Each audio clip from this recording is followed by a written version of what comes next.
Breaking news out of Pueblo. Police say 3 officers are hurt and a man is dead after a shootout. So this started tonight just after 7 o'clock. Pueblo police say they got a call that an officer had been shot in a neighborhood just west of I-25 off Northern Avenue.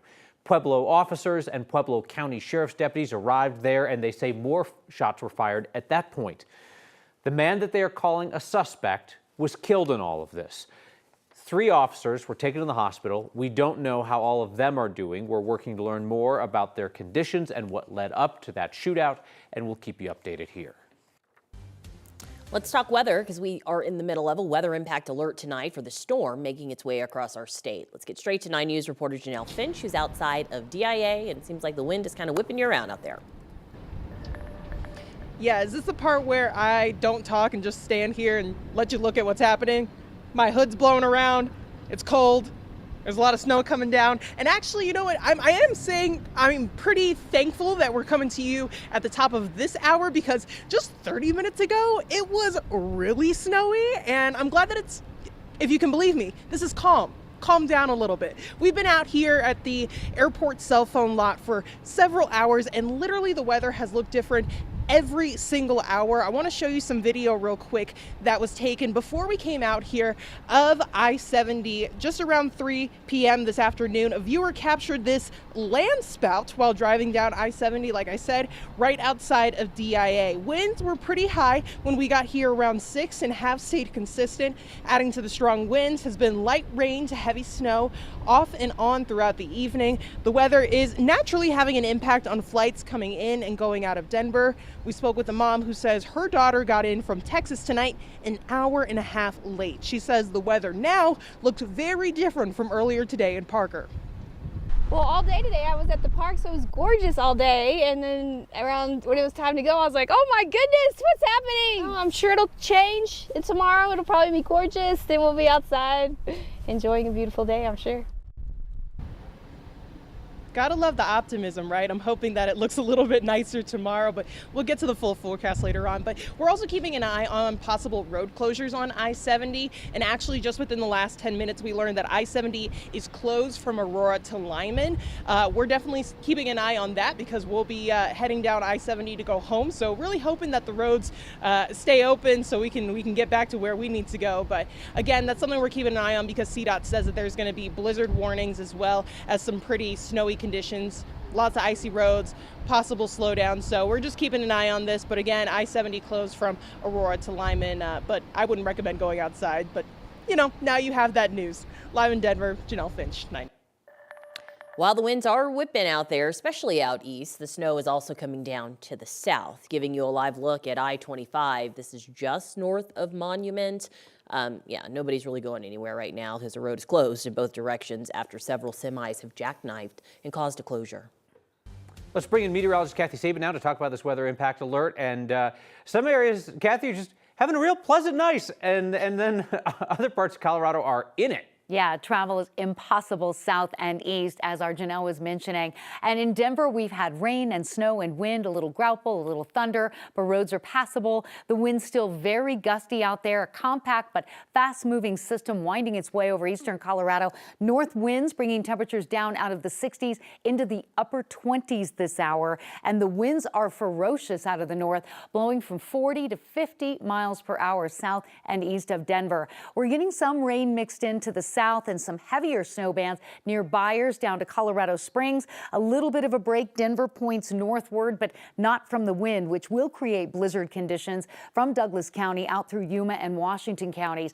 Mountains will see continued snow and wind to impact travel there. The blizzard warning covering portions of Douglas County, El Paso County, out into the northeastern plains. Only about 2 to 4 inches of snow to the north, 3 to 6 south, but you get those winds to 70 miles per hour. You're going to have blowing and drifting, poor visibility, and dangerous driving conditions. By the time we get to 2, 3 o'clock in the morning, the heaviest snow is done. The wind will be with us, though, through a large part of the day tomorrow, and we're not looking at much of any accumulation in Denver. But south, Castle Rock, Palmer Divide, and to the east, 3 to 6 inches of snow and really cold temperatures. Much more on this storm, the timing and impact, what you'll wake up to. I'll have that in just a bit. One of Colorado's most prominent immigration advocates, Jeanette Vizguera, is in ICE custody tonight. She's best known as the woman who took refuge in a church for 3 years to avoid deportation, became a prominent community leader, national voice on immigration, and now she is again facing deportation. Vizguera has been in Colorado since the 1990s. In 2009, she was arrested during a traffic stop, convicted on a misdemeanor related to false documents. She later left the country and returned, and in the process was convicted of entering the U.S. without authorization. Now it appears deportation looms once more. 9 News reporter Spencer Soysher is outside the ICE facility in Aurora. Spencer, Vizguera's children have been there throughout the day, and they finally got to speak to her tonight. Yeah, they were here, as well as some protesters who were here all day long. They left once this weather got sort of crazy. These lights right now are related to a breaker that blew. It has nothing to do with what happened here earlier today. But the protesters who were here believe that this was all targeted. Outside the ICE detention facility in Aurora, a growing crowd grew impatient. I need my mom back. I need her to come home. The protesters are here for Jeanette Vizguera, perhaps the state's most prominent immigration activist, after she was detained by ICE on Monday. Her family told 9 News she was picked up while leaving her shift at Target. Jeanette is inside the detention center, but on a phone call with her supporters, her voice was heard on the outside too.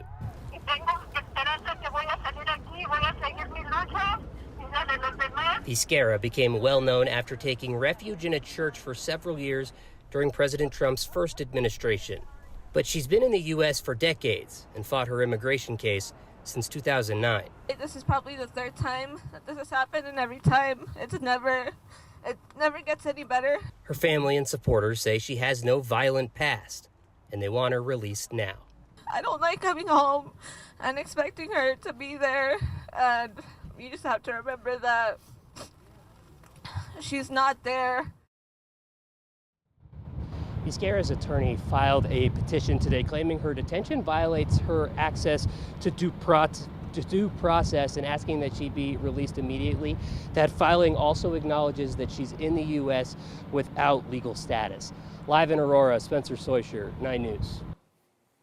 A skier died today at Winter Park after crashing into a tree. Police say ski patrol was called out to Lupin Intermediate Trail just before 11 in the morning. The 20-year-old man from Kansas was taken to the hospital where he died. Investigators say he was wearing a helmet when he crashed. 72-year-old man now faces charges in a cold case killing out of Frederick. 25-year-old Jessica Bejarano was stabbed to death in her home in April of 2007. Her 2 young children were in the home at the time. CBI says investigators found DNA evidence that pointed them to 72-year-old Darrell Birkland. He was arrested in Nebraska on Friday, nearly 18 years after the killing. He's being held in a jail in Nebraska tonight on suspicion of second-degree murder. Birkland has an extradition hearing tomorrow to determine when he'll be sent back to Colorado. CBI has not yet given a possible motive for the killing or even said if he knew the victim. New tonight, if you're caught driving without chains in Vail this time of year, you'll face a bigger fine. Within the past 3 hours, Town Council unanimously passed an emergency ordinance. It's very similar to the state's chain law, except the penalties are much steeper. $1,500 fine if you're caught in Vail without chains. That's more than $2,600 if you block a road in the process. The penalty under Colorado's chain law is cheaper, tops out at $1,100. Non-compliance has been frustrating the town of Vail for some time now. Even as we speak right now, this council has been interrupted for some people not being present here because of an accident down junction involving a semi. Just like the state's chain law, Vail's is in effect from September 1st to May 31st. This comes a month after the mayor of Vail called on state leaders to crack down on truckers who are not following state law. The mayor also asked for higher fines. A unique intersection will open this week in Douglas County that could confuse some drivers. It's called a continuous flow intersection. It's located on a stretch of US 85 near C470. It is a first of 3 in the area where drivers will turn left by crossing over oncoming traffic at a separate stoplight before they reach the main intersection. Officials in Douglas County say their goal is to reduce congestion and increase safety by keeping cars moving. It will feel a little different. The main thing is that you're going to have to be prepared to turn left a little bit sooner than you normally would. That's about it though. When you cross over, you're going to have a short stretch where you're driving where traffic is moving in the other direction to your right instead of to your left, and that's going to feel a little different. There's curbs, you stay in your lane, the light's green, you go, you'll be fine. That intersection opens Thursday morning at US 85 and Highlands Ranch Parkway. 2 more left turns like this will open on the same stretch of US 85 before the end of April. The city of Denver is facing a new lawsuit over limits on where new gas stations can be built. Quick Trip filed the lawsuit this week. They hope to prevent Denver from implementing this new code. It prohibits new gas stations from being built within a quarter mile of existing gas stations. They also can't be within a quarter mile of a light rail station or 300 feet from certain residential neighborhoods. The restrictions are retroactive, so they apply to any plans for gas stations submitted after mid-May of last year. Quick Trip is trying to build 4 new gas stations in Denver. The zoning changes would prevent that. We reached out to the city, which said it would not comment on the lawsuit.